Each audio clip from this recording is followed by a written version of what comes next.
Hello everyone, welcome to your live transfer news show, and it's been a while, hasn't it, since we've done a bit of a transfer show. I say it's been a bit of a while, it's been about 3 days, but in a transfer window terms, time does move relatively weird. So yeah, feels like it's been a bit since we're discussing transfers, but we've got plenty to talk about tonight, and we're going to kick things off with Jadon Sancho turning down Roma, turning down Besiktas, turning down every club that's offering him a glimmer of hope to play in Europe. We'll definitely get into that. We'll speak about Rasmus Hojlund potentially to Napoli with Romelu Lukaku, or as it says on the graphic, Luke Saku, injured. And Joshua Zirkzee has been linked with clubs in Italy as well. United say no to that. They want to keep him. What do we expect from his season this year? And one thing I want to discuss just towards the end is kind of a bit of a general topic. Are United pundits too negative? And again, that says negative. So spelling really not on point. Spelling being rushed there. Apologies about that, people. Sam, let's talk about the Jadon Sancho story then. So apparently Jadon Sancho currently not accepting AS Roma's proposal and not even in talks with Besiktas at the minute. No agreement between Sancho and Roma on personal terms, despite United ready to accept £20 million and a Besiktas deal in the standby, as Sancho won't consider Turkey before September. And he does have interest from Juventus, Inter, Turkish clubs, and clubs in Saudi Arabia as well. Will this kid ever fucking move? I think it's probably the best question to ask. No, it seems like it's just a bad smell that you just can't get rid of in it. It's just trying to Febreze it out of your fucking house. Yeah. Fabrizio Romano. It's not happening. Yeah, there you go. Do you remember when our cat Harley brought in a dead mouse and we couldn't find it for like weeks, and you're just smelling death in the bathroom? I'm like, where is this fucking dead mouse? And eventually it's underneath the floorboard. That's what it's like. It's just like every time you're like, has he gone? And then you're like, oh no, he's still here. It's like, for fuck's sake, like, what does he want? Honestly, what does he want? Because Roma's been in for him, Juve's been in for him, Besiktas has been in for him. What is he after? Like, what does he want? Real Madrid? Does he want what? What's he want? Like, I don't understand what it is that he wants. Like, he mentioned something when he was banned, well, not banned, but excommunicated by Ten Hag, and he said he just wants to play football with a smile on his face. Went to Dortmund, did fine, I guess. And then he got his move to Chelsea and he put freedom, as in he was finally free to then, turned them down. And now he's turning down these other clubs. So what is it he wants? Like, what is it he's actually after? If it's clearly not to play football. So I don't understand what he wants. Like, it's baffling to me. Really baffling. At this point, surely reality's got to be setting in for him with and this is no disrespect to anyone like Besiktas or Roma or anyone like that. But the caliber of clubs that are coming in, it's like, that is your level at the minute, really. Those kind of, and I know we finished 15th as well. I get that we're not the best at the minute, but the type of clubs that are going in for him are really clubs that are between 6th and 10th in Europe or around that kind of situation. And those clubs, especially if they're not in Europe, they are not going to offer nowhere near the wage that this kid wants. Nowhere near it. So for me, I don't know how you get rid of this problem, because it's a case of he has a certain wage bracket that he wants to fulfill, but no club is ever going to pay that. Unless it's Saudi, maybe Saudi would pay his wages. He probably doesn't want to go to Saudi because it's not Europe. He wants to play in Europe. And he thinks maybe he's still at like an elite level, so he can play there. I don't know what it is, but this is I thought with that bid coming in, straight away, first of all, I thought, okay, I get it, Sancho's going to have to accept a wage, so I'm not going to get too excited. But 20 million... all things considered, I mean, you take that in a fucking heartbeat, wouldn't you? Yeah, absolutely. This, to me, if he's turning these down, this just screams to me, he's going to take the final year of his United contract, he's going to sit on his ass, collect 300 and odd K a week, and then leave for free next summer and get a massive signing on fee from somewhere. That's what it screams like to me, because surely if you want to play football with a smile on your face, Juve is a fantastic club to play for. Roma is a fantastic club to play for. Like, Italy is a really nice place to live. Like, Turin's a beautiful place. Rome's a beautiful place. You're probably not getting paid anywhere near what we're paying you, obviously, but I imagine that he's not getting paid minimum wage. You know what I mean? Like, I imagine he's not missing out. So I just don't get it. So to me, it screams he's going to collect this year. I don't know how much it'd be worth, like a season's worth of whatever his contract is. about 13 and then get something like that, and then collect a big fat signing on bonus from a club next summer. That's what it seems like he wants to do, and United can't really do anything about it. Like, we can't do anything. No, and he's going to be by the wayside, and because Amorim won't reintegrate him into the team. He'll be sat training alone, and if he's willing to do that for a season to move on a free, and kind of cherry pick his club, then I suppose that's his kind of prerogative in it. But from our standpoint, at least we've seen players push him for a move and willing. Anthony wanted to take a pay cut. Rashford wanted to take a pay cut. Yep. I'm not saying drop, £150,000 a week, because obviously that's a lot of money, which I get and I understand. However, some of the wages that have been offered to him, or what have been reported, they've not been bad wages. Like, no. I think Chelsea offered 100 odd grand, 120, 130 grand or something. Yeah. And he did okay there. Like, he was at the club, he was settling in slightly, like Maresca didn't mind him, and he still turned that down. So if he's doing that, that says to me, I think that thing that you just mentioned there, that is going to be the plan for him. Just sit it out, wait another year, and get an absolute massive fat wage at another club, and then get another 5-year contract there and probably do the same thing there again. We know he's happy to stay home, play FIFA, be online late at night and stuff, and act like a teenager, even though he's 24, 25. Yeah. He's happy to do that. So there's no rush for him to make this move happen, because he holds all the cards, basically. Like, he's on a massive wage. United can't force him to go. It's only pride that'll make you go. Like, that's pride that made Rashford go. It's pride that Anthony wants to go play for Betis. Hopefully he changes his mind on them, because it doesn't seem like they're going to pay up. Yeah. So it might come to a point there. Garnacho's a different matter, I'm sure we'll touch on. But, like, yeah, it just seems like he's interested in the money. And it's kind of... Is it Woodward's last signing, Sancho? I believe. It would have been one of them, yeah. Woodward, you got to blame Woodward for offering him that stupid contract. Like, it wouldn't have happened under Ineos. It wouldn't have happened, like, under the thing. But that's Woodward for you. Now, despite all this, so Romano and a few other journalists have come out kind of confirming that it looks unlikely. But Damasio has put, despite Jadon Sancho's refusal in the last few hours, Roma are not giving up on their intention to sign him. So maybe they offer him a slightly bigger salary. I don't know what they're going to do. But I've also just seen that they signed Leon Bailey. So I don't know if he was going in for both, or if it was just one player, in which case if they signed Leon Bailey, then it would make me think that they're definitely not going to get Jadon Sancho. So I don't know, man. I really give up with this guy. I really, really do. I have no kind of... Sometimes, even with Rashford, obviously, there's still an affinity there because of everything through the academy and stuff. Yeah. I still, like, really want him to do well. With Sancho, I couldn't give a fuck. I honestly couldn't give less of a fuck where he goes, what he does. Is there a more disliked player that we've signed? I don't think there is. Like, I think he might be the most disliked player post-Fergie that we've ever signed. I can't think of anybody else who's like that. I think even Di Maria was hated less than this. Yeah, Sanchez, I think I would definitely throw up there. I think that was just a mess. For weird reason, like sometimes... Yeah, but Pogba had his supporters though, didn't he? He had his fans. He also had his critics. Yeah, Sancho I don't see anybody supporting Sancho. I don't see anybody going, yes, he's doing the right. Like, I don't see anybody doing it. And it's just... you never really want to say that about a player. About a player who plays at your club that you support. We're called fans because we're supposed to support the club. And I always will. But I really find it hard to support someone who just makes it extremely difficult for himself in them situations and just doesn't seem to give a fuck or care about the club. He's got great ability and he just doesn't have the drive to express it or push himself to a level where he could be one of the best players in the world. He's just not asked. He's just like, nah, shut the fuck up and pay me. That's what it seems like. And it's just that nobody's going to get behind that because we all know footballers are overpaid and are receiving astronomical amounts of money. But when you make that's what your personality is, then you're just going to get hatred from fans and you're just going to piss people off. And I'm sure he doesn't care. I'm sure he doesn't give a shit. Well, if you look at recruitment and talent identification, someone we've just brought in for less money and less wages, like half the wages that he's on in Mateus Cunha, who both play kind of a similar area. Look at the difference. It's night and day, isn't it? Complete night and day between both of them in the intensity, the character, the way they play. Effort.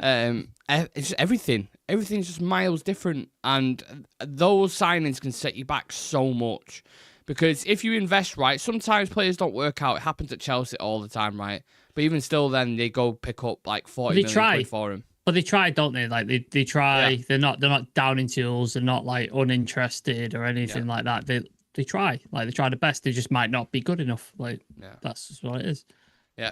Speaking of not being good enough, we'll get into the comment section in a minute. But there was a story. Romano's been quite busy today. He's been talking about Napoli apparently have asked for loan deal conditions for Rasmus Hojlund. They've had direct contact today with United following Lukaku's injury. Also, AC Milan still in the mix as well. They've been in discussions with him for a few weeks, seeing if he's kind of ready for the move. Ruben Amorim made a clear statement at the weekend, didn't he, Sam? Basically saying you're not going to play in this team. You're not going to get game time. Almost forcing him out and saying if you want to play minutes, you're going to have to go with Italy. Yeah, I think it's two parts really, isn't it? I feel bad for him in one way because he's a United fan, and you get to your dream club, and you have a terrible season. You have a decent season to start, all right season, and then you have an absolutely shocking season. And now the new manager is basically going, yeah, you're not good enough. Signed a striker, a guy in your position, and basically going, you're not going to get minutes. And it's effectively, it is true because you don't have any European football. It's one game a week with the occasional cup game, so he's probably not going to get much football. And I admire him going, I want to stay and fight for my place. Like, I admire that in a player, and I admire that in a footballer. Like, he could well do that because we've seen Maguire come back from the brink and fight and regain his place. So it's not out of the realm of possibility that he could do that. I just don't think he's good enough for United. I just don't think he has that spark that I expect to see in a striker for United. He was let down, like he was brought in, and he should never have been leading the line for Manchester United. Like, that should never have happened. Been brought in by himself and go, yeah, it's up to you, mate. Like, that should never have happened. And obviously we overpaid for him, but that's not his fault. That's John Murtaugh's fault. So it's just been a clusterfuck of not really working out for him. And I feel for him, but at the same time, football is fucking ruthless, isn't it? Like, clubs don't give a shit. It's like, if you're not good enough, goodbye. See ya. And that's how top clubs operate. City operate that way. Chelsea operate that way. Arsenal operate that way. If you're not good enough, you're gone. It doesn't matter how much you love the club. Like, you're gone. So I hate to say it because it's a rival, but it's how City operate, isn't it? You know, they spent 50 million quid on Calvin Phillips. It's just loaned out straight away, basically, when you realise. Grealish, 100 million. And he's now on loan at Everton. Claudio Bravo bought in, gone straight away, didn't work. Had a bit of an argument with Cancelo. Cancelo went up, bangs in a bit, gone. And he was considered at the time probably one of the best wing backs in the league. So football certainly can be ruthless. If you're putting yourself in Rasmus Hojlund's boots and take away your nostalgic kind of love for AC Milan, which club are you picking right now out of the two? He's probably going to get game time at both clubs, isn't it? Because Milan, I think so. Have not really got a forward. I think Morata's gone to Como, but he was on loan at Galatasaray anyway. So I don't think they've really got forward. Obviously, Lukaku's out for 3 months. Did they sign a young striker, Napoli? I want to think. I'm not entirely sure. Let's have a look. I'll tell you what, though, Sam. If they want a striker who's left-footed with a bad touch to replace Lukaku, then they've got the perfect one in Rasmus Hojlund, haven't they? So I think both clubs got massive historic importance in Italy. Napoli's probably the one on the rise right now, aren't they? They've finished higher than AC Milan over the last couple of years. They've won the league title. They're in the Champions League. So Napoli be the more attractive option as a player. Yeah.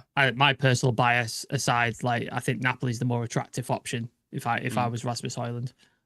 I'm just having a look. So they've got a youngster called Giuseppe Ambrosini. Obviously, Lukaku's injured and he's going to be out for 3 to 4 months. Yeah.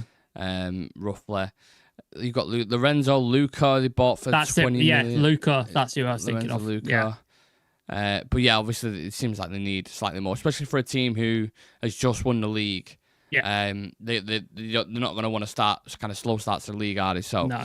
if Conte seems to like buying proven players, if he's seen what's happened with Scott McTominay, I don't see why there wouldn't be any reason why he thinks Rasmus Hojlund can't hit the ground running. He played all right in Italy when he played for Atalanta. He had a decent thing.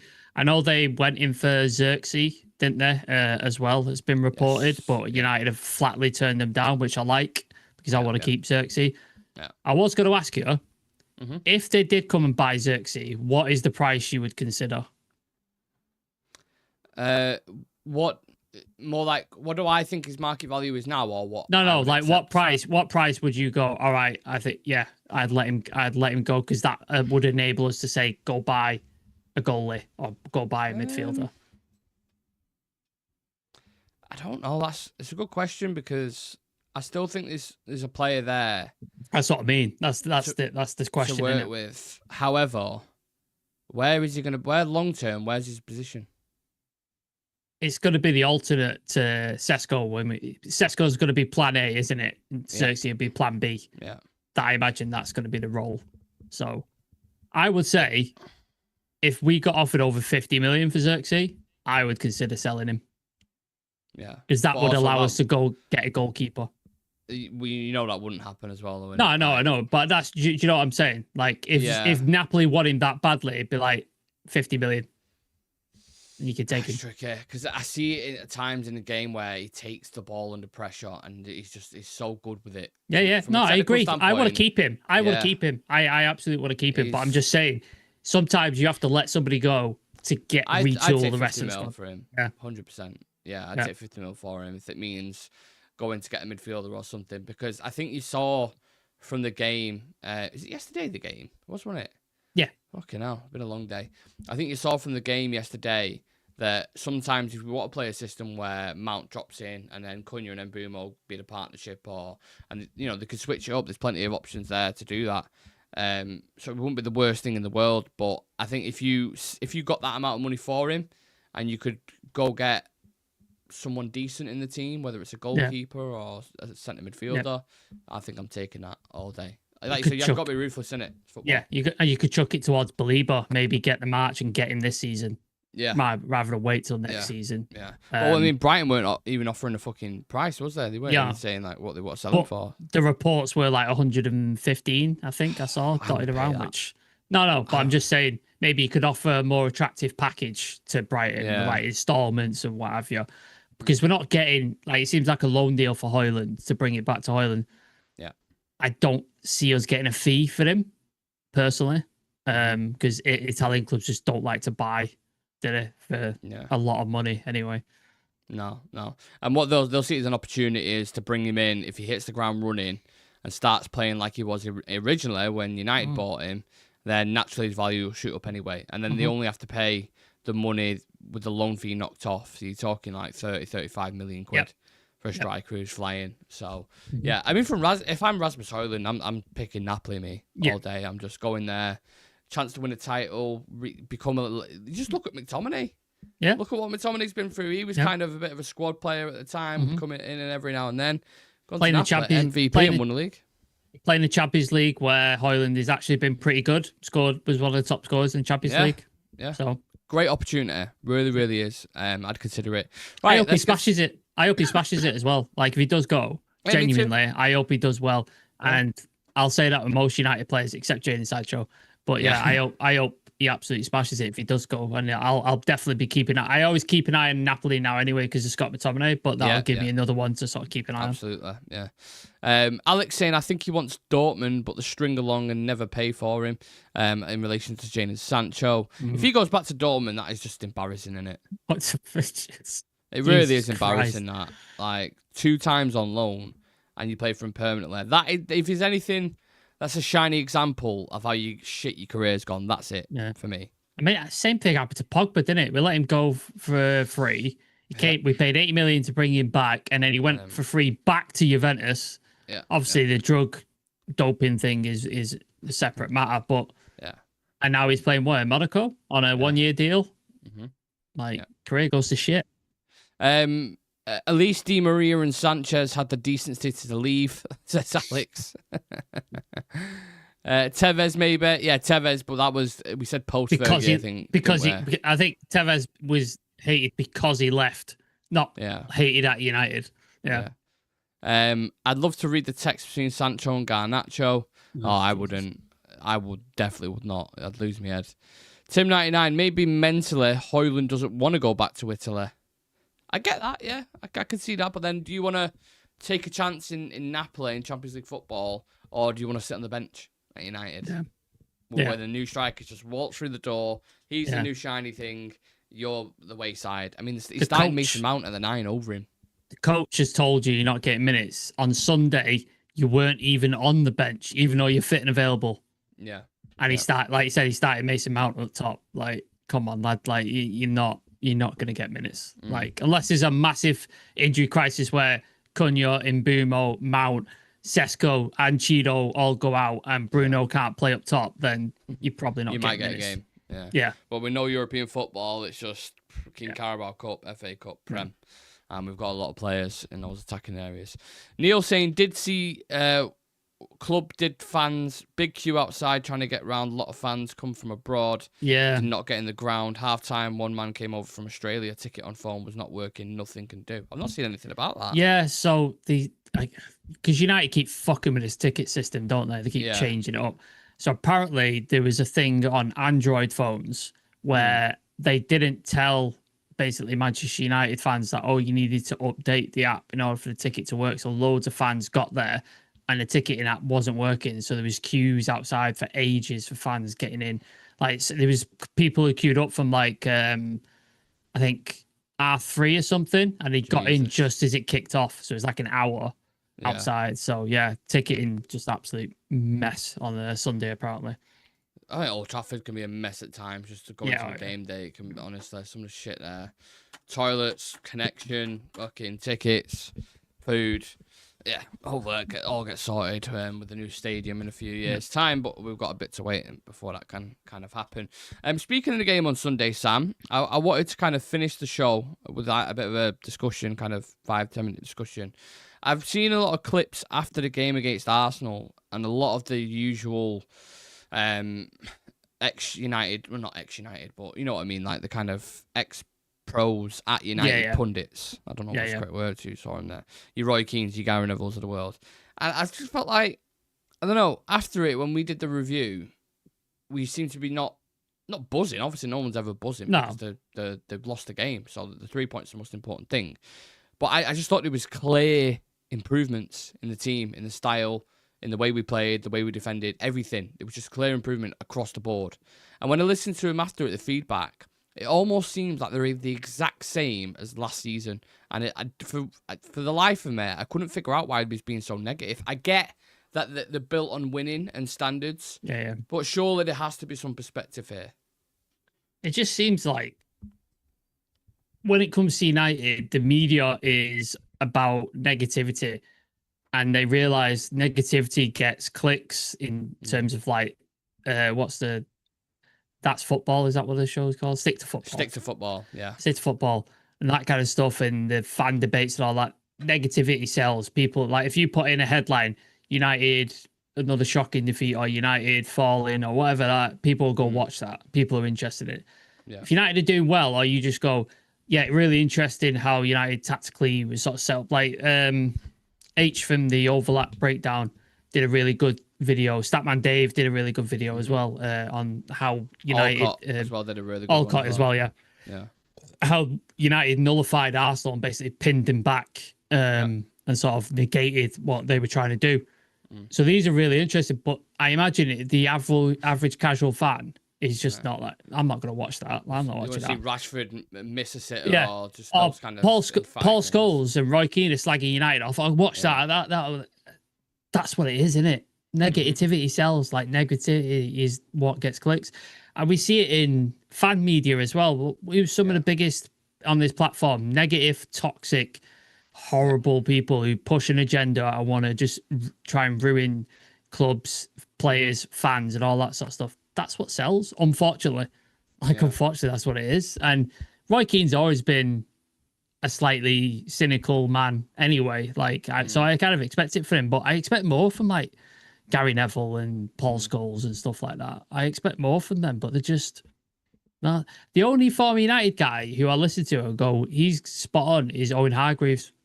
Yeah, I the do only like one. Owen Hargreaves. He's the only one. Rio sometimes says some shit where I'm just like, hey. Like, and also Rio's working for the club now, don't forget. Well, yeah, so it's kind of like... there's bias there, so there you go. Yeah, Owen Hargreaves, I think, is spot on and solid. Like, when I listen to him, he says so.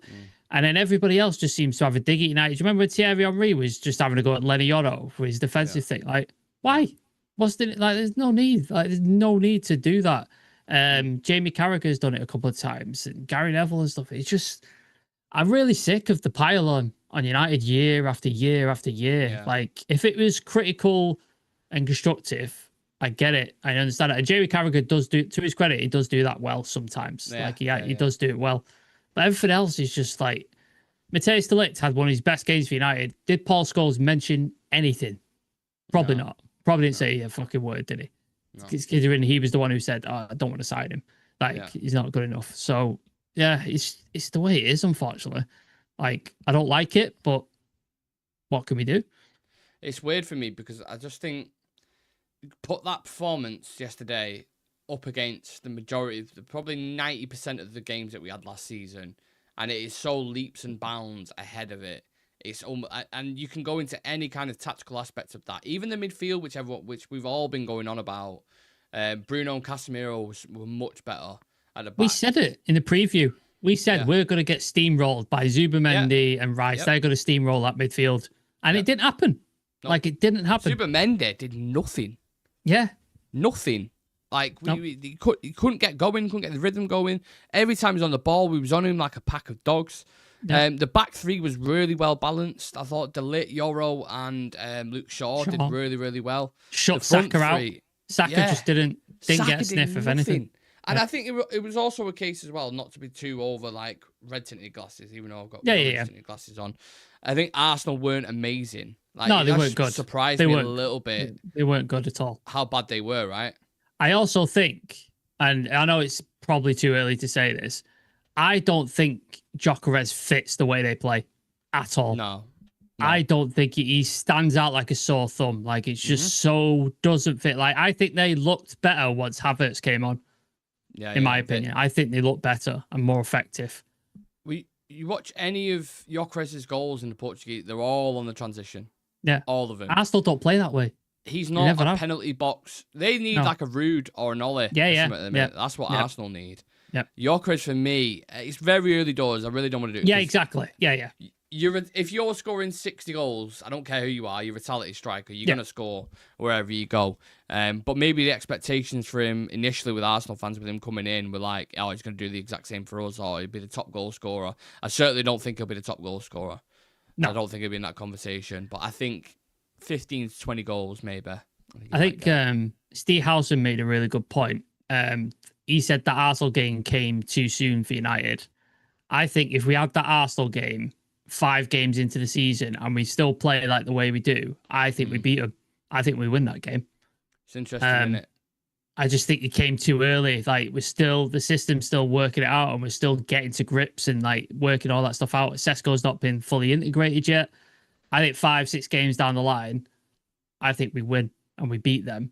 So it'd be interesting to see if we keep up that level of performance against Fulham on Sunday, and see if we continue to play that way. Because if we do, I think we will get to a point where we will put a team like Arsenal away. Yeah. I think that will happen. Whether it works against Liverpool and City is another matter, because I think that's the next step up. But I think we could definitely put Arsenal away. Yeah. Well, think of it as well. Arsenal really are probably the best defensive team in the league, or certainly one of them. The goal, they've got probably the best goalkeeper in the league. They've got the best centre-back partnership in the league. And they've got a solid midfield as well. So a goalkeeper as well. Fantastic goalkeeper. How we didn't score in that game with 20 plus shots is just David Raya, man. David Raya made, is it more shots than anybody this weekend in the Premier League? I think he saved. And that save for Cunha in particular as well was just the Mbumo one as well, the header. Yeah, crazy. Like, So maybe, I don't know, maybe it's a good thing or a positive thing that we've had this performance. They've not got the win, so now they're even more hungry to go and prove it against your Fulhams, against your Burnleys, who we play as well. We've got Grimsby as well in the cup. Get some points on the board, get some wins, and then it's actually a good time. You might be peaking at the right point to play a Man City or to play a Chelsea, because we've got them back-to-back, haven't we? We've got the international break first, haven't we? We've got Fulham. Oh, have we? Yeah, international breaks. Yes.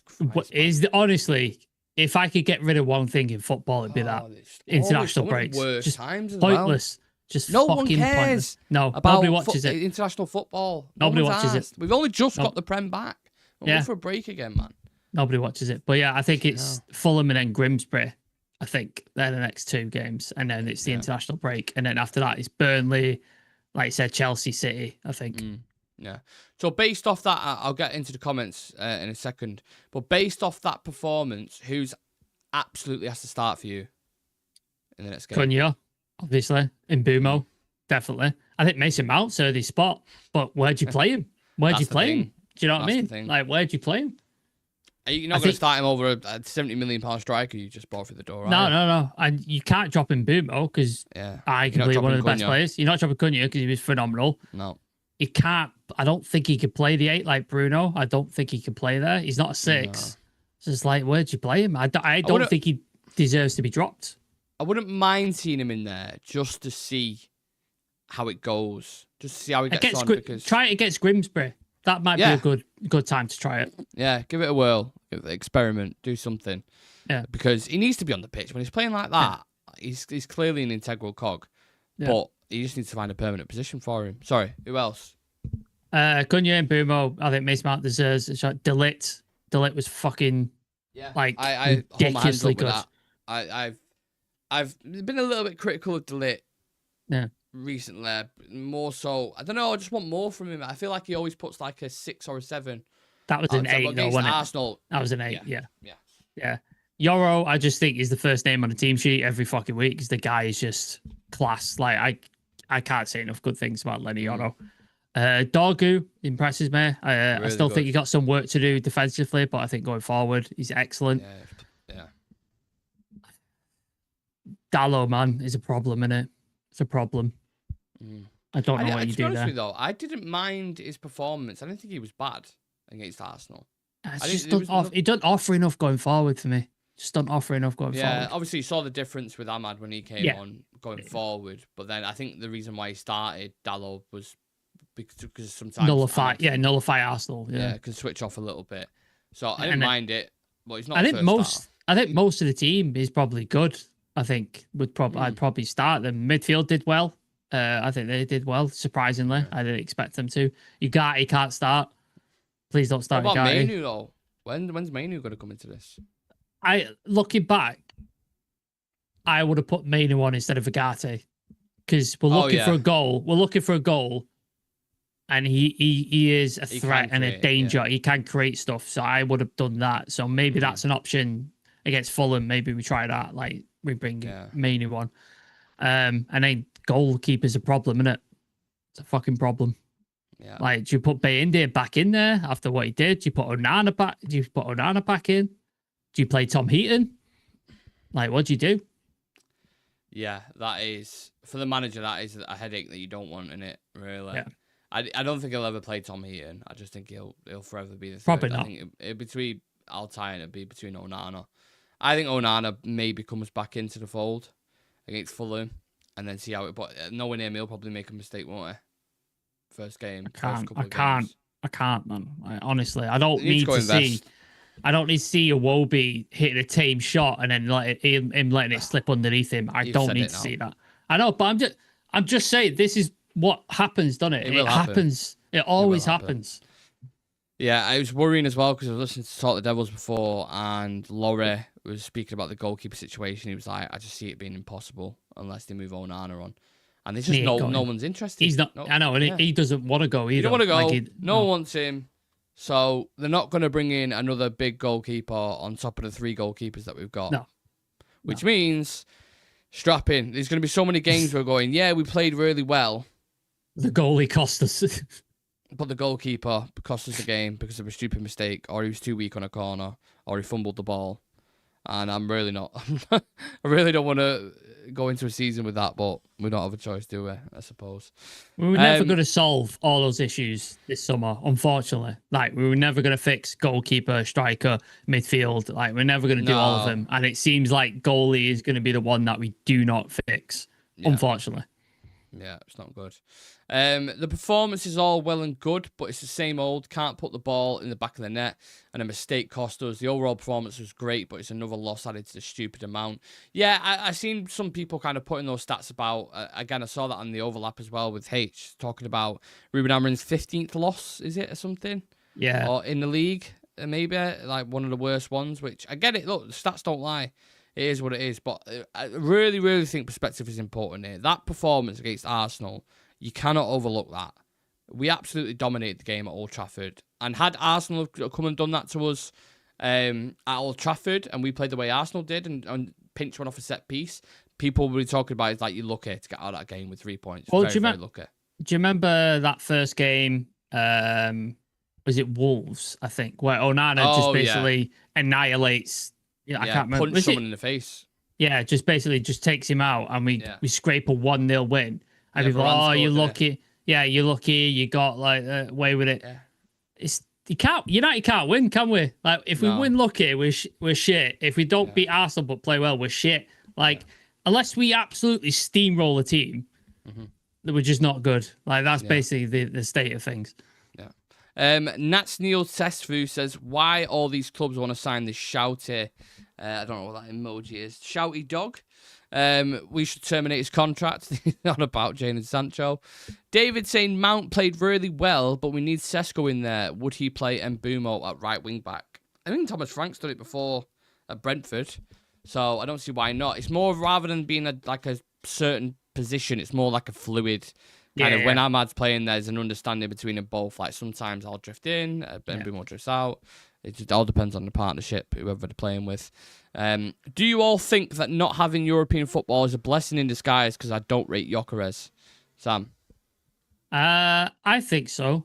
I think it gives more time on the pitch and more time in tactics with Amorim, and we've seen the impacts that's had on pre-season. I think, I can't remember who wrote the statement, but a sporting fan wrote a statement about Amorim and basically said, give him pre-season, he will change things. He will get rid of the people who are not good enough. Yeah. He will develop his system, and he'll get it into the players, and they'll start performing. And I think Sporting Sam said it as well, didn't he? He might have said it, as well. Yeah. But it's only been one game, but I've seen a massive difference and a massive change. Yeah. And a bunch of players that I was like, you need to get rid of these players, are currently on the outs, or we're trying to shift them. So he's doing what that guy said, and it's basically what happened at Sporting. Now, I'm not expecting us to win the league like Sporting did, but it has to be an improvement, man. It has to be an improvement. They've just got to sustain it now. That's the biggest thing. If they're playing like that week in, week out, there's no reason for me why. And you get Sesko fully fit and flying and start scoring goals. Good performances eventually lead to good results. Yes. It has to be. You could get, like, with good, say you get good results, but shit performances, eventually that'll stop and you'll run out of road. But if you constantly put in good performance, eventually you will start winning games. Yeah. Like, it's just facts. It surprised me actually a little bit, because when you watch the pre-season games, especially the last couple against Fiorentina and Everton, you thought, not sure. There's still some issues there. And it was like they turned it up another 2-3 dials by the time the Arsenal game kicked off. How many times have we said, though, don't look into pre-season? It means fuck all. It just means nothing. How many times we've had fantastic pre-seasons and absolutely shit the bed in seasons? So, like, just don't pay attention to it. But on the European thing, I agree. I remember, actually, with Ruben Amorim, even before we played the final, he got asked about that scenario, saying, well, if you don't end up in Europe, you will have the time to work with the players on the pitch. And he was kind of not smiling about it, but he was like, and you can kind of tell with him always going on about the physical demands of the Premier League and the intensity and how much energy you put into each game. Maybe it will. And in actual fact, you take one game at a time per week. If you manage to get back into Europe somehow, then you can add to the squad and say, okay, these guys have done well. They're robust enough. They're keeping fit now. Add to it. Bring in another 4 or 5 players on top of that. Do what Newcastle didn't, when Newcastle fucking got Champions League football and they went, and I went, don't know what to do. Yeah, don't know what to do. Don't do that. But yeah, but like the same, like exactly like when we get to the next day, we get European football. These players will then have a full season of Amrim's system under the belts. They'll understand the system better. They'll be fully to grips with it, which means when players come in, they're able to adapt to the system because they've got all these players already knowing the system and start figuring it out and start being able to integrate a lot more easier. Also, if we were in Champions League this season, Jesus Christ, are we just getting battered like on the weekly? Yeah. Like, it's just not going to be fun, is it? Like, it's going to be really bad. You've got to rotate to fucking Ugarte in the middle of the park and then... Yeah, you're putting others. Don't need that. No chance. Putting fucking Altai in net for. No, don't want to be doing that. Will the weak goalkeeper scenario affect the way Amrin sets up his lineups and style of playing? No, because I don't think Altai did too bad in the actual game. No, there's nothing to point for me anyway where I was like, oh Jesus, he's on the ball. He looked a lot more comfortable. Distribution was good. Distribution was fine. But then he didn't get tested quite a lot. It was just that one moment on the goalkeeper, and because we've seen it before at Tottenham, it was kind of like that's an issue. It's an issue. You've got, as a goalie, you have to, like in those scenarios, you've just got to come out and clear the box, go through whoever it is. I think somebody put on Twitter the other day, if that's Schmeichel, he is going through about 4 players. He's knocking teeth out and just getting rid of the ball. And that's what you need to be. You just need to go through and just make sure you get something on the ball. You saw Raya do it. Ball comes in on top of him and he just, boom. That's what you need to do. And with fine margins in football, I mean, that is the one goal they got from a scruffy set piece and they did nothing. Yeah. So stuffy, man. So stuffy. You know, that could be the difference between them either winning the title or nearly winning the title.